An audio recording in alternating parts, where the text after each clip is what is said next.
The 10 Commandments.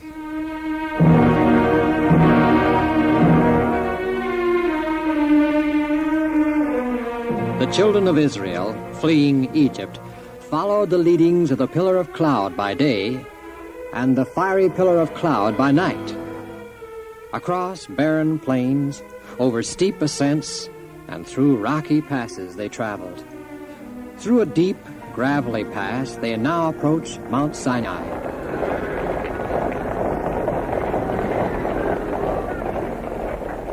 It is a grand and impressive sight. Between the rocky cliffs, rising hundreds of feet on either side, flows a living tide. As far as the eye can see are the hosts of Israel with their herds and flocks. Before them, in solemn majesty, Mount Sinai lifts its massive front.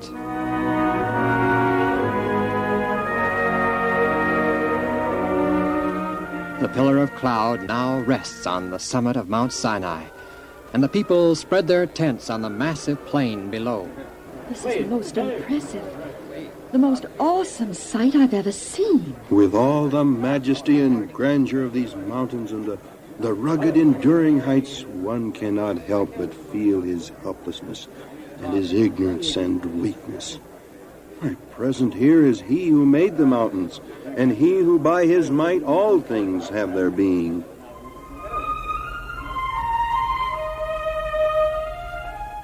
Soon after encamping at Sinai, Moses was called up into the mountain to meet with God. Moses is to meet with God in the pillar of cloud on top of the mountain? God is going to instruct Moses on how to incorporate Israel as a church and nation under the direct government of heaven. But no one has ever talked to God before. Angels, yes, but not God. We are a special people, chosen of God as his people. And Moses is the go-between between God the ruler and us, the subjects.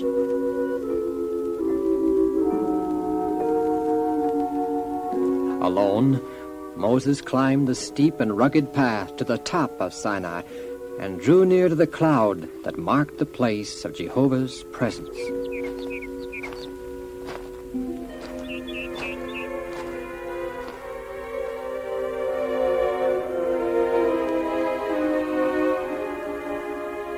Later, Moses returned to camp.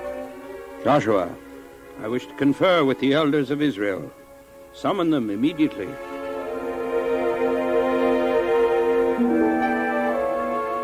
Elders of Israel, I have just returned from the presence of Jehovah, the God of Israel. He instructed me to pass to you this message. Ye have seen what I did unto the Egyptians, and how I bare you on eagle's wings, and brought you unto myself. Now, therefore, if ye will obey my voice, and keep my covenant, then ye shall be a peculiar treasure unto me above all people. For all the earth is mine, and ye shall be unto me a kingdom of priests, and a holy nation. You are elders of Israel. You represent the people. What say you to this message? All that the Lord has spoken, we will do. You accept God as your ruler, your king. We do. Then God will keep his promise and make of us a great nation and a special people. Only we must always obey him and keep our covenant with him.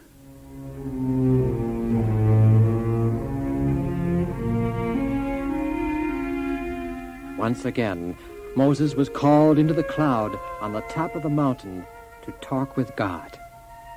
Once again, Moses returned to camp and assembled the 70 elders to tell them of all that had taken place on top of the mountain.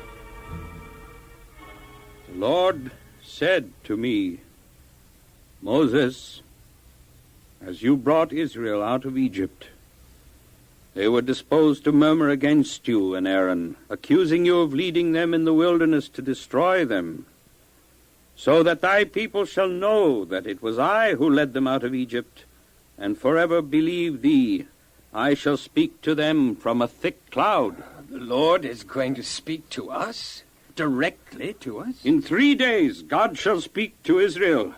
He shall speak the 10 precepts of his law. Will God appear unto us? God will be in the cloud. Only his glory, like devouring fire, will the people see. During the intervening days, Israel will prepare to appear before God. Let the people wash themselves and their clothes, that Israel may be free of impurity and sin. And Joshua, you will build a high fence completely around Mount Sinai, so that neither beast or man will intrude upon the sacred area. If any so much as touch it, the result will be instant death.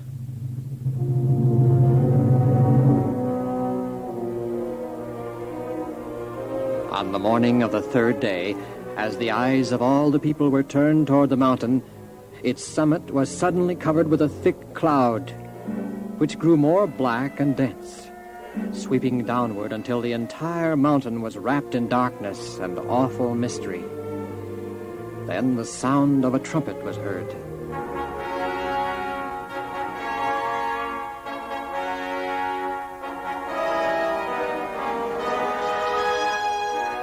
My dear people, that is the signal to meet with God.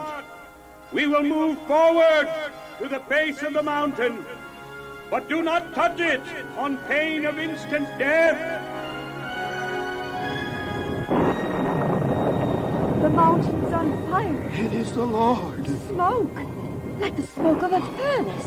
It is the glory of the Lord. Mountain, it's shaking like a leaf in the wind. And Moses, even Moses is shaking and trembling with fear.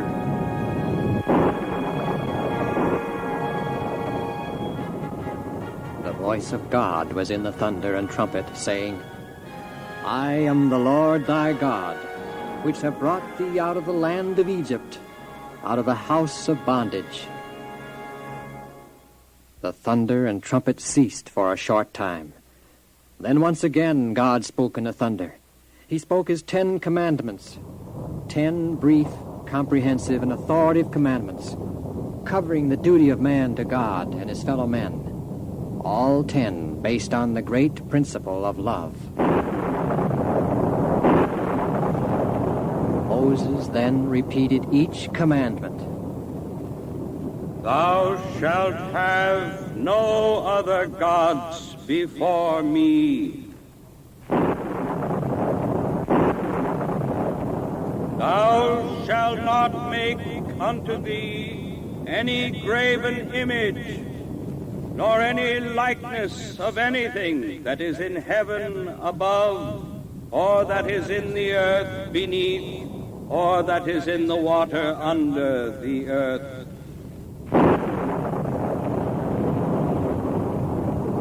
Thou shalt not take the name of the Lord thy God in vain.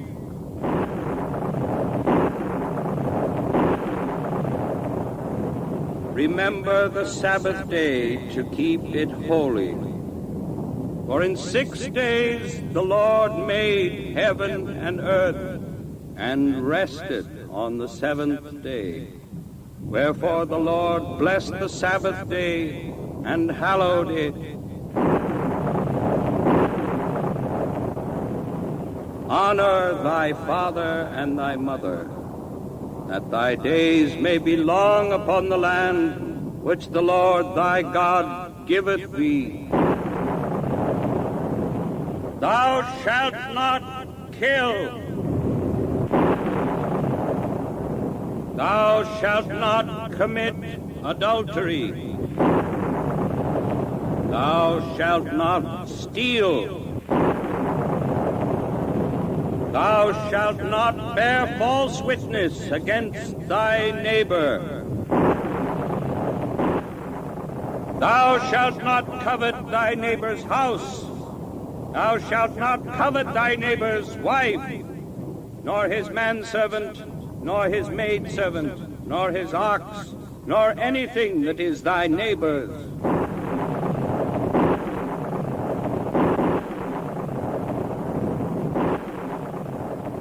In fear and awe, the people shrank away from the mountain.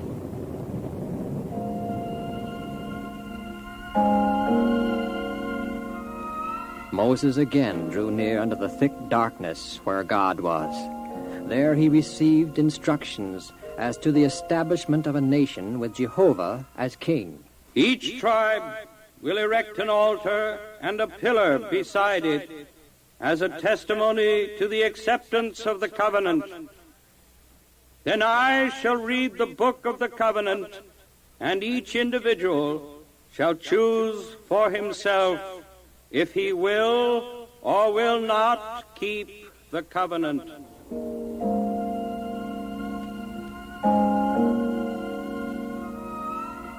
Choose ye to obey or not to obey. All that the Lord has said will we do, and be obedient.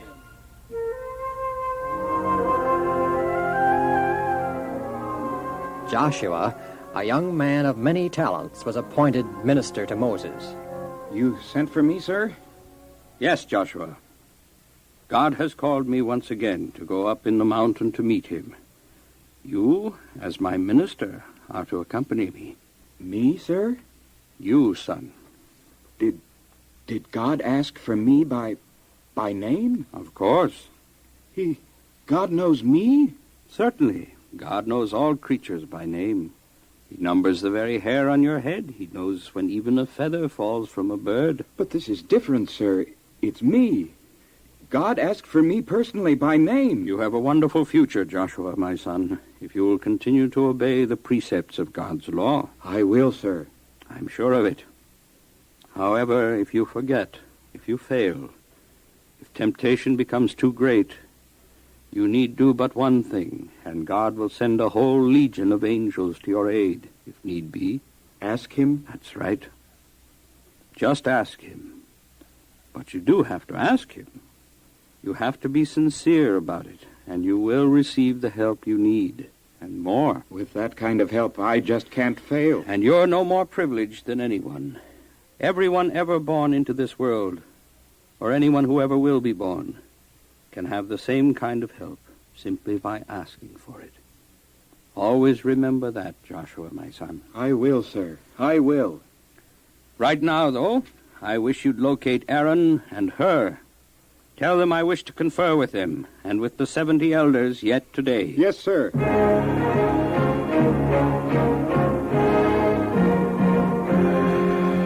As all of you know, God has already called me up into the mountain several times. He has now called me once again.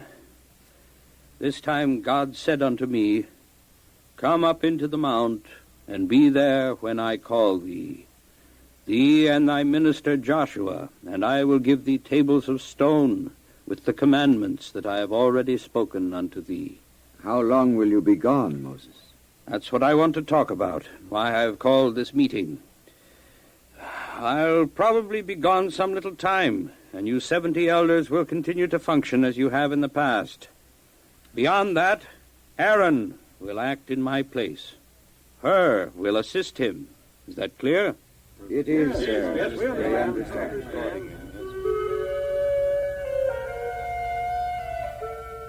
And Moses and Joshua went up into the mount, and the cloud covered the mount, and the glory of the Lord abode upon Mount Sinai.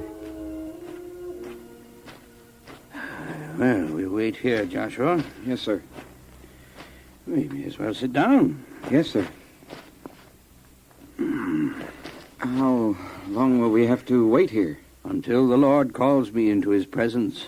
How long will that be, sir? Well, Joshua, my son, however long it may be, I shall not grow weary of waiting or lose my patience. Well, I realize that, sir. I was just wondering how long it'd be, that's all.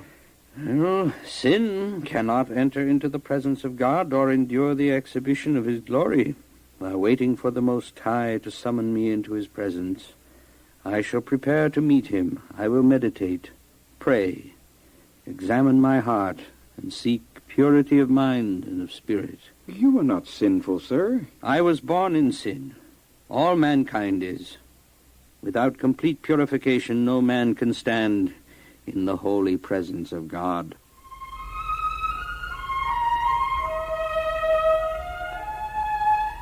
We've been here 2 days, sir, and still God hasn't called you into his presence. God knows best, Joshua, my son.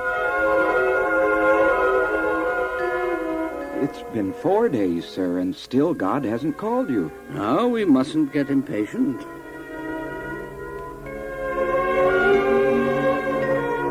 It's the 6th day now, Moses, sir, and still God hasn't called you into his presence. We must not grow weary of waiting or forsake our faith and trust in God. While Moses and Joshua patiently waited on the mount for God's call, the people in the camp at the foot of the mount are becoming anxious and impatient. I don't like this silence. Moses has been gone a week, and what's happened? Nothing. Nothing. You must have more patience, my dear. Patience? Huh. I've been patient a whole week. That cloud up there in the mountain, it hasn't moved or changed one iota in a whole week. It isn't natural. Something's wrong. Well, now, what could be Oh, wrong? 100 things. Maybe Moses fell into a crevice and killed himself.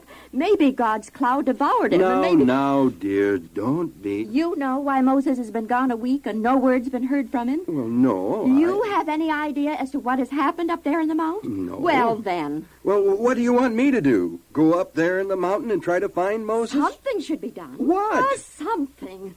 Maybe someone should go to Aaron, talk to him about it. It's not my place to talk to Aaron. Someone should. No. All right. If we don't hear from Moses in another week, I'll talk to Aaron. Oh, you will? I will.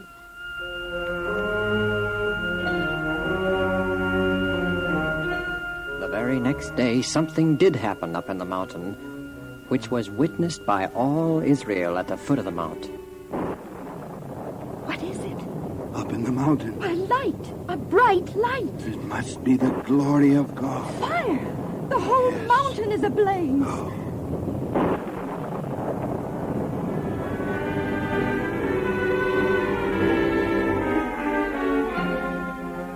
More days passed, and still nothing was heard from Moses and Joshua.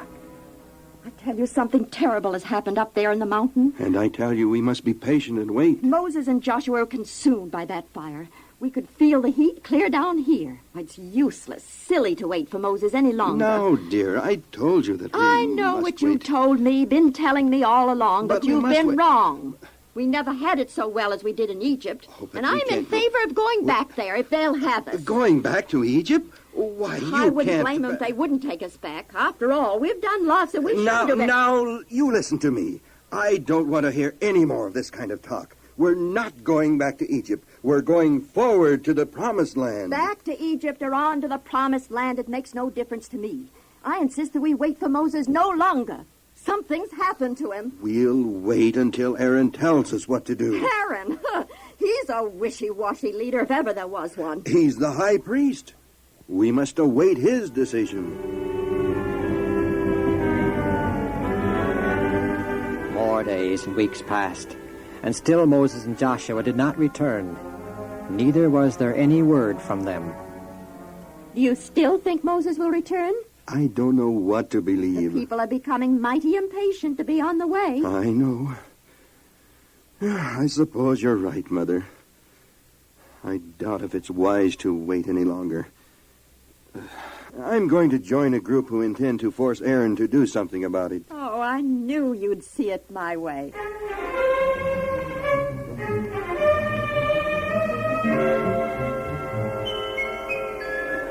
Aaron! Aaron! Come out! I want to talk to you. One moment, my friend. One moment. Now, what is it you want? Just a minute. Just a minute. Do you have a spokesman who can give me intelligent answers? I am the spokesman for the people, sir. What is it they want? They are dissatisfied with the long absence of Moses. I can't help that. Well, Aaron, sir, they think you should give them an image to take the place of Moses. An image? The cloud that has been leading us is permanently fixed on top of the mountain. We want an image to lead us. You know what the commandment says. Thou shalt make no graven images. Are you with us, Aaron, or against us? I am the people's representative. What they want, they shall have. Well, give us an image then. And if we return to Egypt, we'll find favor with the Egyptian by bearing the image before us and claiming it as our God.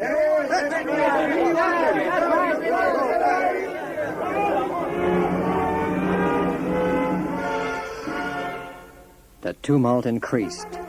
A blind, unreasoning frenzy seemed to take possession of the multitude.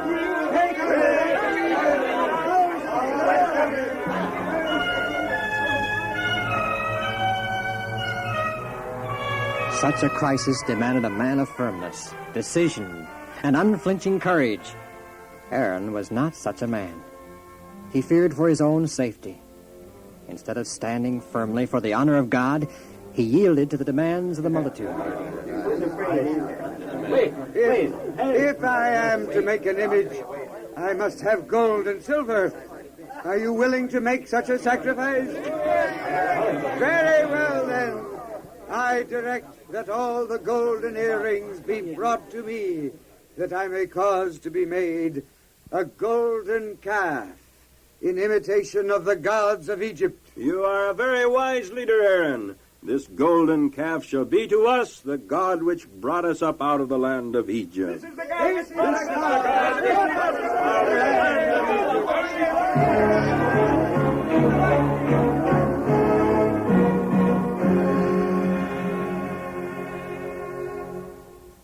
And they arose up early in the morning and offered burnt offerings and brought peace offerings to the golden calf. And the people ate and drank and gave themselves up to gluttony and drunken reveling.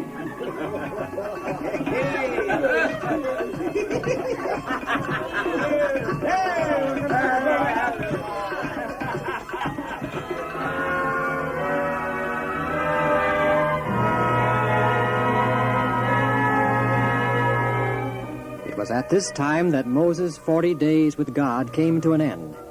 He and Joshua started down the mountain, Moses carrying the tables of stone upon which God had written with his own finger the 10 Commandments law.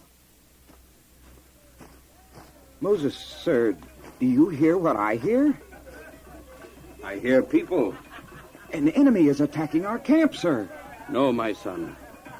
It is not the voice of them that cry for being overcome, but rather the sound of reveling and singing.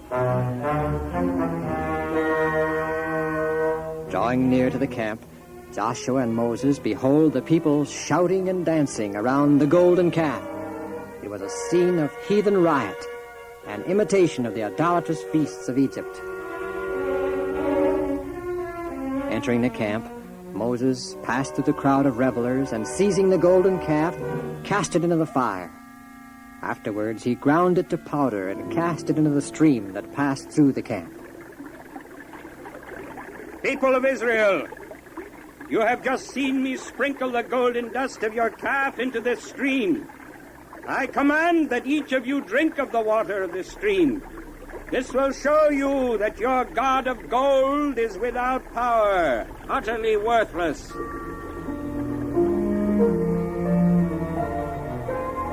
When brought before Moses, Aaron tried to make him believe that the golden calf had been the result of a miracle, that he, Aaron, had merely cast the gold into the fire, and there had emerged the calf. But his excuses and prevarications were of no avail. He was justly punished as the chief offender, and all the people of that vast multitude who refused to repent and confess their sins, about 3,000 men, were also properly punished. Even though the people's apostasy came only a few weeks after God had personally spoken to them the commandment, "Thou shalt not make unto me any graven images," he forgave them and continued to be with and bless the children of Israel on their long march to the promised land.